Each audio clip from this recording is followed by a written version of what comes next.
So I'm Ronna Kaysen. And I'm Ernie Case, and we're Oh, also known sorry, as. Snooks and Lovey.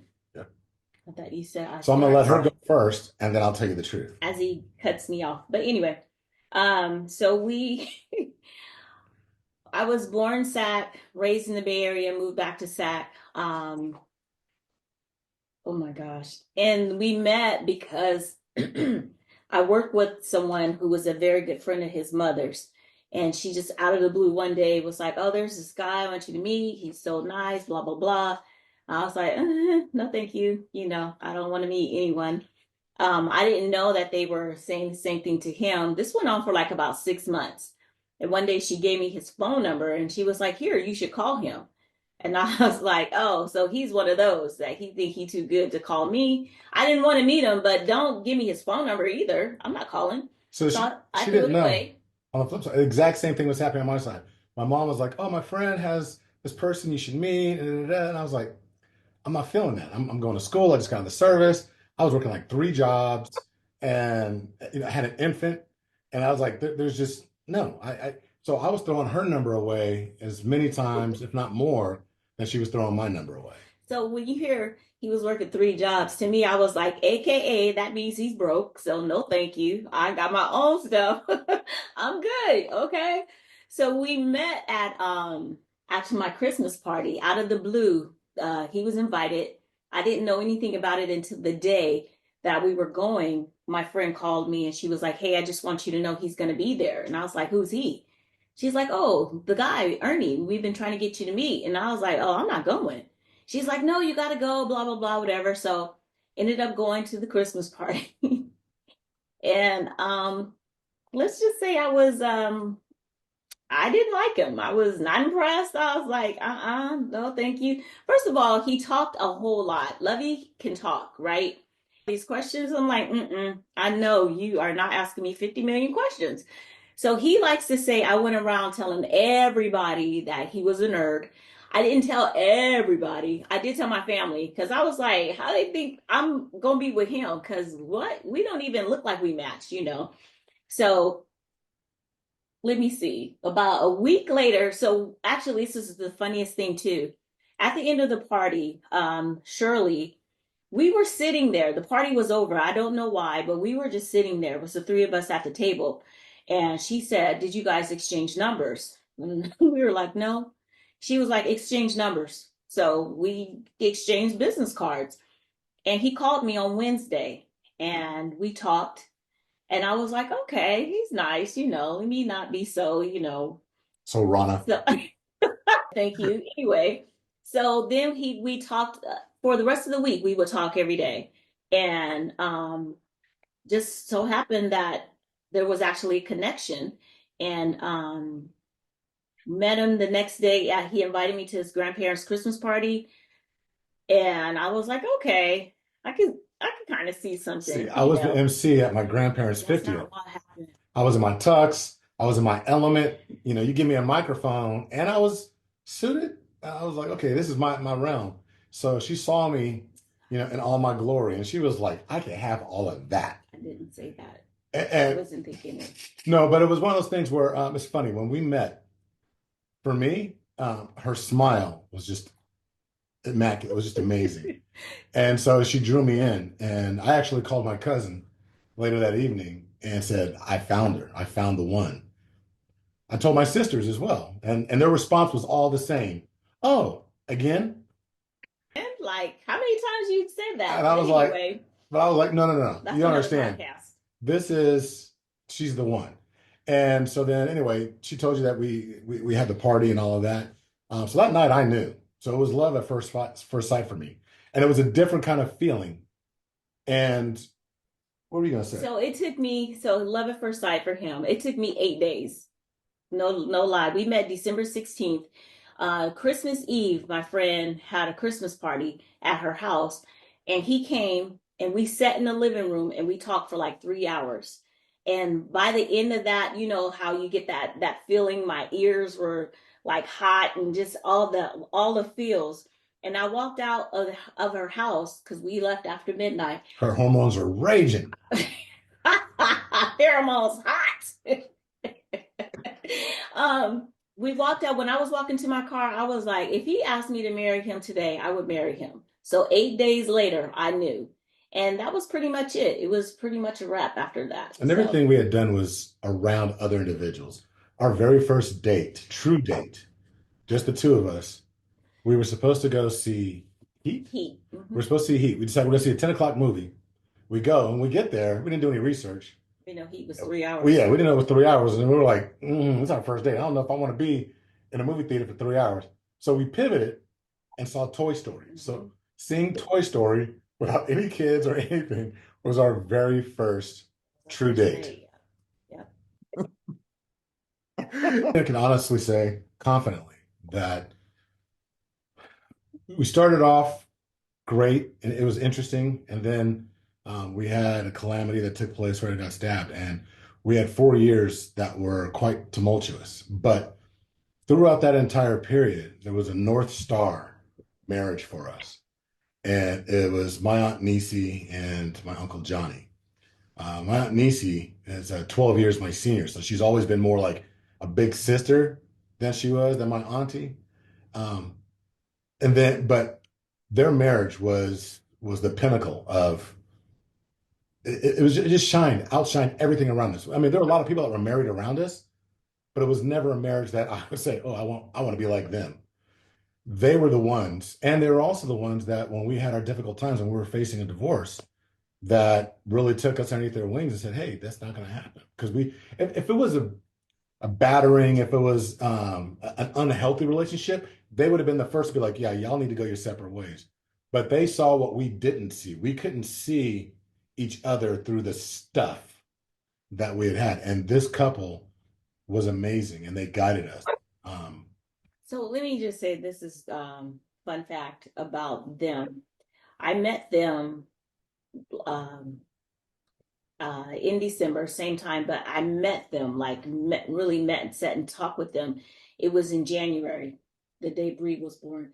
We went over to their house and we picked up Kaylin, and it was just something about them.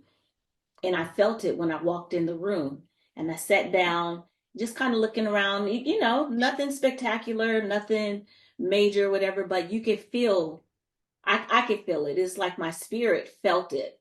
And I said, this is what we're going to have. And before we had professed love or whatever, I was like, this is what we're going to have. And it was like I was at ease, like I found what I had always said that I wanted in another couple. They didn't do anything big. They never made any grand professions or confessions, nothing. They was watching TV. But it was when I walked in the house, it was my spirit was just like, oh, it does exist. I was like, this is what we're gonna have. And I didn't say that to him at the time, but I said that, and I just looked around. And I was like, this is what we're gonna have. Yeah, I just knew. For me, it was probably they looked at each other, the way they laughed, the way they touched when they talk. It always felt so genuine. Even when he be like, when she be doing too much, because Aunt Nisi could talk too. I see it runs in Lovey side of the family. But when she be doing too much, he be like, all right, Christy, and she never was like attitude or whatever. She'd be like, oh, not thinking about him, and still try to talk a little bit. But she be being quiet like Debo. He had mind control. She had mind control. When I'm talking, but when he come around, I'll be quiet. But when he leave, I'll be talking again. That's kind of how they were. It was just how he loved his wife and she loved her husband. And there was an authenticity that Very much so. they lived and exuded what everybody else talked about. Mm-hmm. Like she said, when you walk in there, and I had that practically my entire life. This was I won't say my entire, meaning that that couple. You had that Look, my right? dad had 4 wives. My mom had 3 husbands. No shade on any of them, except one of my dad's wives. And we're just, and we had so many people around us that were married. Good marriages, to a certain extent. Like, oh, no reason to say anything negative about it, even when it's like a friend.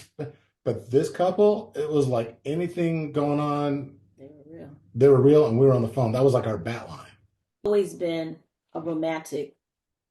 Even as a child, I had this inner spirit that was like, oh, love, love, love. I've always loved, loved. I mean, what it was until I got older, I was like, oh, that's what that was.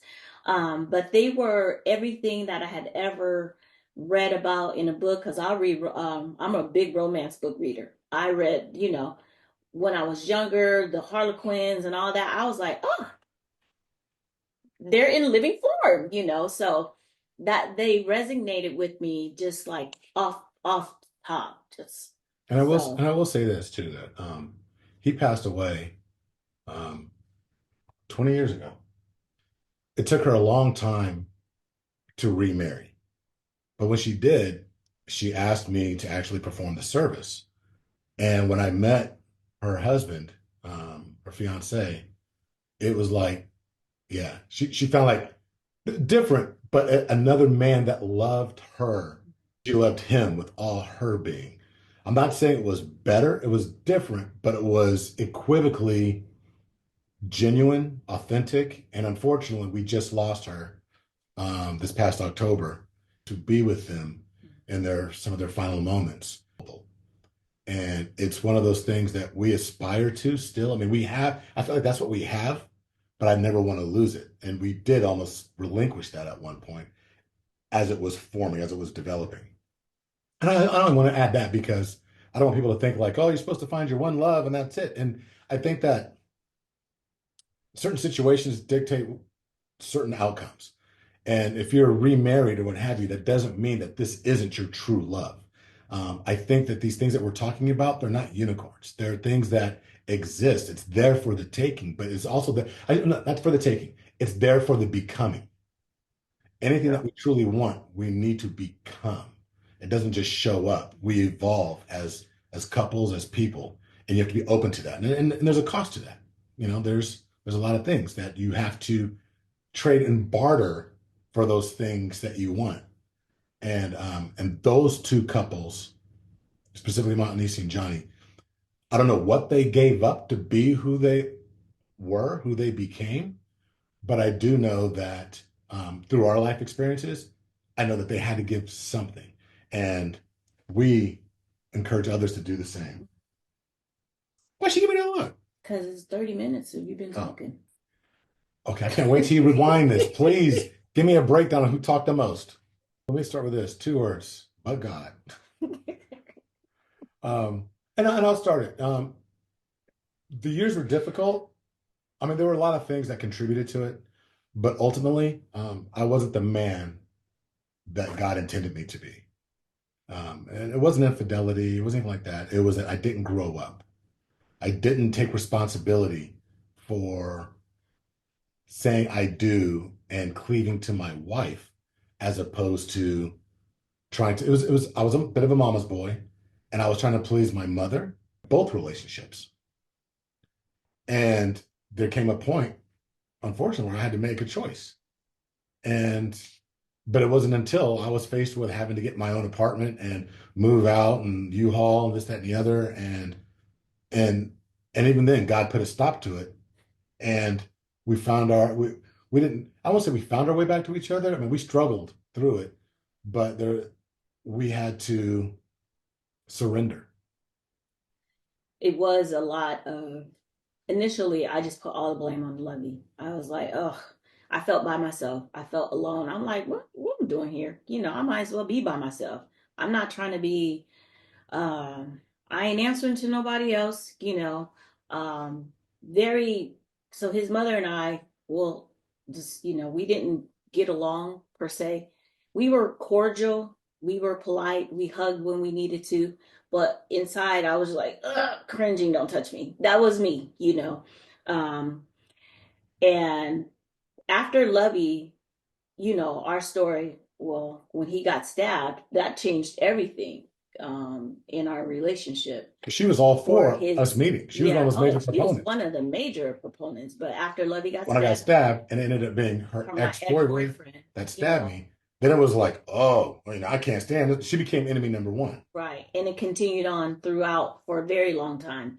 And so there was and I got it. I promise you I did get it, but I'm like, okay, you're taking it too far now because I know what happened. Lovey knows what happened.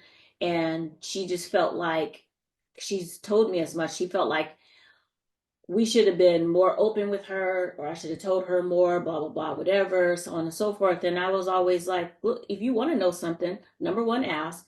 Number two, it's not my place to tell you. You talk to your son. He has all of the information, he knows all of the answers. And if you want to know, then you talk with him. So it was just a big it was a big pull, tug of war almost. And I just like, you know what? I ain't finna do this. I promise you I'm not gonna do this because I don't need to. And as much as I loved him, I started resenting him. I resented our relationship, our marriage, and I felt lied to because I'm like, this is where were you? Where are you? Where are you at right now? And being raised the way that we were raised, because I'm like, I will cuss anybody out. I really won't, but I have it in me to be like that. And I'm like, I don't want her to come out because that would just really be all bad. So I was like, you know what? I'll take the L. I'm gonna back out. And I never will forget the Lord was telling me, he was like, don't do that. Literally, I could hear him telling me, don't do that. I'm like, what you talking about? Don't do that. I was like, Lord, you see what's going on? I literally in my car driving to work. You see what's going on? I'm not about to be putting up with blah, blah, blah, whatever, whatever. This is what you asked for. I said, I did not ask for this. This was the argument that went back and forth. And so he's like, don't tell him that you want a divorce. So we went out on our 4-year anniversary. We were at Morton's. I don't think we've been back since, but we went to Morton's. And it just came out. I didn't intend for it to come out. We're sitting there and it was just like that. When you feel like you got to throw up and you can't hold it in, I just blurted out, I want a divorce I'm like mid at dinner. mid bite. Yeah, he was like, What? what? And I was like, yeah, I want a divorce. I said, I can't deal with this, blah, blah, blah, whatever. Look, when I come, right? So we could have been in the drive through at Jack in the Box and you tell me, but I'm like, I'm not, I'm classy like that. I want to be in style. I want you to remember this moment. No, but I just told him I didn't, like I said, I didn't mean for it to come out like that at that moment. But I felt like, honestly, that was the best thing that could have ever happened to us as a couple. Because he was like, wait, what are you talking about? Blah, blah, blah. And I'm like, where have you been? What relationship are you in? We went round and round a little bit for a little bit. And I was just like, I don't care what it is that you do. I am done. I'm over it. I'm done. So you need to get your own place, or I'll move, but I wasn't going to move. You get your own place. So he started going through the motions and he told me, he was like, if I leave, I'm not coming back. Okay. Because I'm not saying it for yeah. you to, we're not playing patty cake. I'm serious. And so the Lord was like, I said, don't do this. And I would always say, okay, Lord, your will be done. Because in my mind, I was so miserable that it had to be his will. I know you didn't put me here to go through whatever. So March 1st, Friday, I got laid off from my job. I had a very good job too. I got laid off from my job.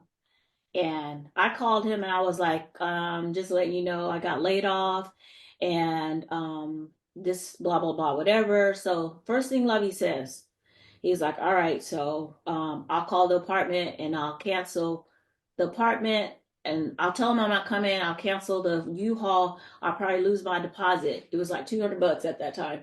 I'll probably lose my deposit. And I was like, you can still move because I already figured out how much I'm paying in rent, how I'm going to make it, blah, blah, blah, what my unemployment is going to be. I was real serious. And he's like, I'm not moving. He's like, look, my family is important to me. When you get on your feet or whatever, you get a job, then I'll move out. But I'm not going to leave my family, basically because I'm throwing a tantrum. And so I was like, okay, cool. I've never looked for a job so hard in my life. I was now mad because I could have been sitting at home, not doing nothing. But I looked for a job. And in that time that I looked for a job, it was like that's the Lord really started working on me. Really started working on me. You talk about tearing off layers, breaking down, breaking down. I've never cried not until 2023, but I've never cried and felt so defeated like that. Like, oh my gosh, because then I started thinking about myself. I'm investing way too much into my job, because I was proud of what I did. Because that became, how we do. I have a title. That's who I am. That represents me. I was so caught up in how much money I was making, how whatever. And he was like, it's not about that. And so us finding ourselves our way back together, awkward. It was so awkward because now we had to sit and talk, and we were intentional. That's why I love intentionally yours. And what you said, Sheila, to like, are you going to be intentional? We had to be intentional to get to where we were in the very first phases of our marriage. It was, how was your day? How's that awkward? I'm asking my husband how your day was, and I feel out of place. Like, what are we gonna say? Because she didn't really want to know, and I didn't want to tell her. I did want to know. And but God, God does his Seriously. best work in the midst of our adversities. We just have to surrender. And I think a lot of marriage is about surrendering.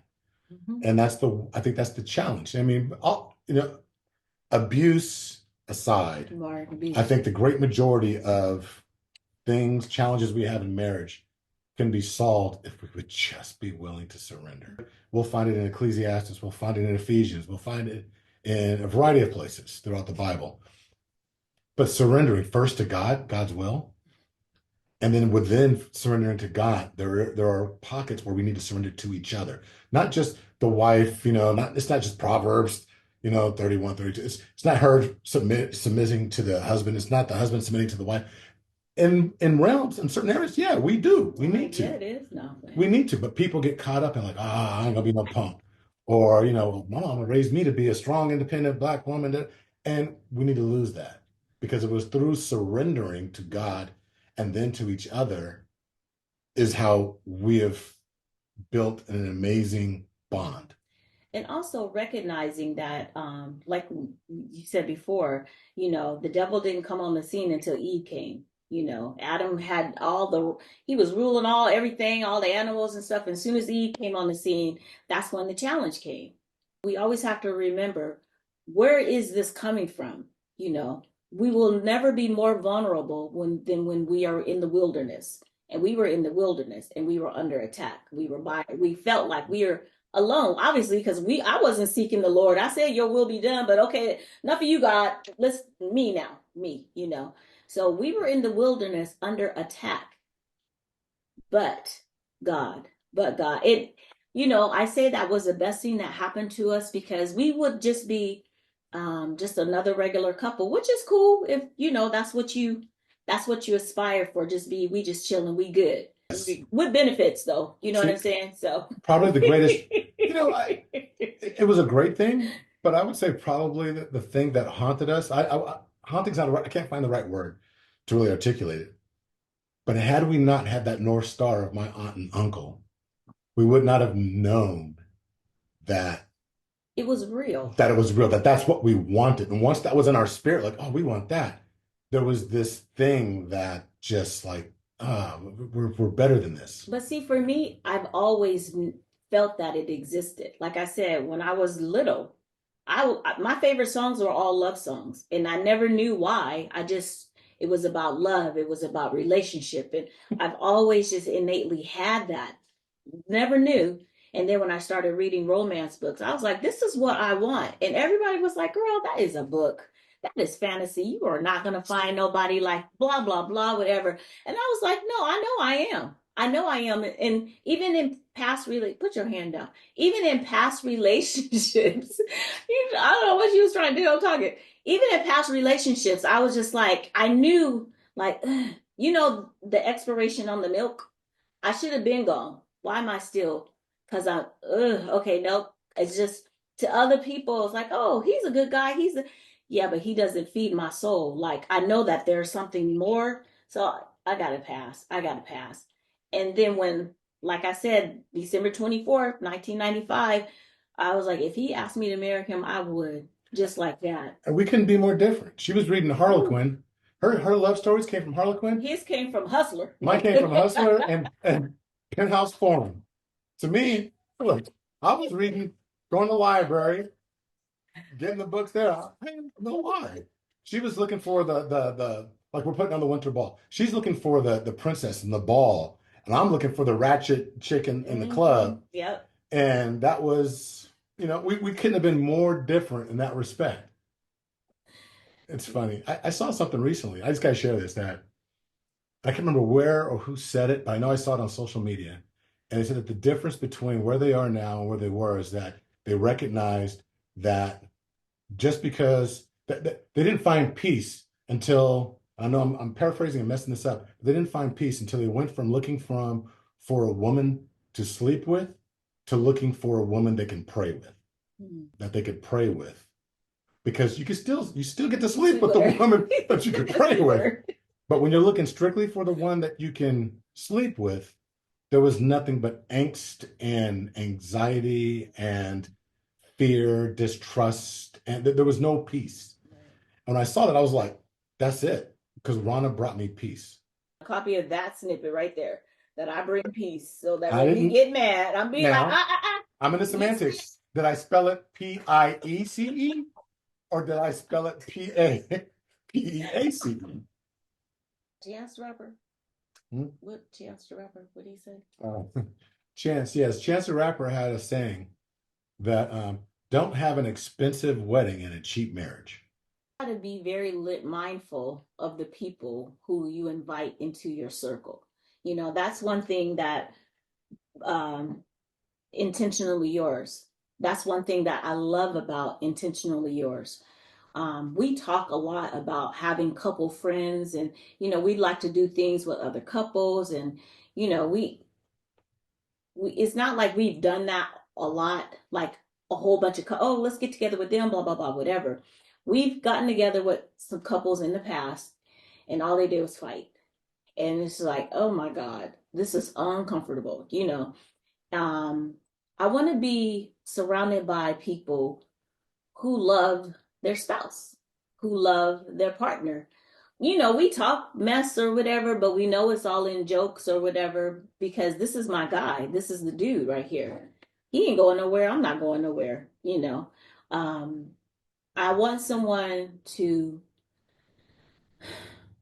I want to be around people who feel about husbands who feel about their wives the way Lovey feels about me, and wives feel about their husbands the way I feel about him. You never want to listen to someone who's unhappy in their relationship, because that is, first of all, don't talk to your friend who, girl, because this so on and so forth. He probably blah blah blah whatever. Oh man, that's just the old ball and chain. She always nagging, and she did. Those are nope, dead giveaways. Okay, conversation over. I want to be with somebody or around someone who their first thing is like, okay, well, number one, let's pray about it, but also hold me accountable. Tell me what you did in that situation. You know what I'm saying? Not that I'm agreeing everything with him, but let's talk about what you did in that situation. So my advice to someone would be to get around a couple like that, and find like an intentionally yours, or seek conferences or something, because you want to be around like-minded people, because it's very easy to quit. It's easy to be like, you know what, F that, I'm out. Yeah, misery loves company, and people are quick to share misery, much more so than they are to share anything that's going to be illuminating. It's easier to hide in the dark than it is to stand in the light. Intentional about when you invite couples into the group that you provide us with those T-shirts that say "Iron sharpen iron." And there's, what's that? That's Proverbs 27:17. And we morph that a little bit when we talk to couples and say, as iron sharpens iron, we as couples should sharpen each other. And it's extremely important that you're around people that are going to sharpen you and not dull you. That's probably, so I'll double down on that you need to, we call it the iron tribe. You need to build your iron tribe where you're going to be around people that are going to sharpen you and hold you accountable and be down for your marriage. Me. When I said I do, that we became one. So that means that now, if you're really down for me, then that means you're down for my wife, which means that you're down for our marriage. So I don't need you trying to take me out to the strip club or whatever. I need you to be like, bruh, what would Ronna think about that? How's that going to actually grow your marriage? Because it might irritate me in the moment, and back when I was immature in my marriage, but I need you to be down for my marriage. Much more so than I need you to be down for me. Because by you being down for my marriage, you are down for me, but at a much deeper level. And I need those people in my life. Yeah. And then also, I mean, not everyone has the benefit of having an intentionally yours or knowing somebody in the Iron Tribe or whatever. Be open to coaching yourself. Look, okay, there's something going on. There's books. John Maxwell's great resource. Max Lucado, great resource. There's so many different books. The Bible, because nowhere in the Bible did it say it's about to be easy. Songs of Solomon. Yeah, I mean, those are there are a lot of resources. It's just being open to seeking them and applying them. Don't read it and just put the book down, because that's what we tend to do sometimes. I'll read it. Oh, that was good. I ain't applying nothing. I'm finna sit on the couch now. You know what I mean? So be open and be coachable and trainable. And the last thing I'm going to say is, I mentioned it before, surrender to your covenant. You said I do before God. If you really meant it, I mean, you really said that you went through all of that to get up in front of all those people. You keep being at City Hall, the two witnesses to the 2,000 people you had at your wedding. Surrender to your covenant and all that it entails. And I guarantee it may not be easy, may not always feel great, but it will be the best thing you could possibly do for your relationship and for your life. Yeah. And it will pay greater dividends than not surrendering. Because then that's when you're going to get taxed. You're either going to gain dividends or you're going to get taxed. I understand that because Lovey's kind of like that too. But I feel like, almost your experiences will teach you how to go about something. If all I've ever experienced is defeat, upset, defeat, defeat, defeat, defeat, I'm gonna be of the mindset of like, well, it must just be me, or I must not have it, or I must not whatever. And those are some of the people where unfortunately they do need to be uplifted. Let me lift you up. Let me pour into you because they've never been poured into. You don't have to be this way. I have a niece, and that's her whole mentality is like, well, I just guess that. I'm just like, no, it's not like that. You don't, it doesn't have to be that way, you know. Well, and Yep. we One of the things that we have to keep in mind is that let's use your mother as an example. Her synapses have been firing with the same information for so long that those roads, that thought process, I mean, it's a computer program that we have. I mean, our brains are the original computers. So those synapses are fired, they're hardwired to believe that. And so once that self-fulfilling prophecy program is in there and it's on rotate, it's on a loop. And it's really hard to rewire that. We have had the benefit of our education, our exposure, whether it be in life or in corporate America or what have you, to get all these different pieces of knowledge because of technology and where we are in the world now, as opposed to where they were, to where we may have had some of that wiring starting off, but it abruptly got changed in order for us to survive. In order to survive in corporate America, you had to get rewired. You had to break out of the room. Whereas they didn't have those opportunities. It was what it was. There was no internet. There was no exposure. And I think that because of that lack of exposure, even though you're providing it much later in life, those synapses I'm not going to say they're cemented. And yes, the cement can be chipped away. Look at him. The cement can be chipped away, and there are some willing, but you got to remember it can't come from YouTube. Whatever she needs has got to come from an outside source, because we lose the people that we love the most are the ones that we listen to the least. can't be worried about your life. Look, you and I I get it. are very similar, man, and we do need to schedule some time. I'm off this week, so I want to get some time on the book so I can go, so we can compare notes when it comes to. I think, Cloyce, you'll appreciate this. Last night, I told Ronna, we're in the living room, and I was like, I'm not doing a vision board this year. I've been a huge proponent for vision boards for way back, back in '94 when I got introduced to Amway, and I'm done with them.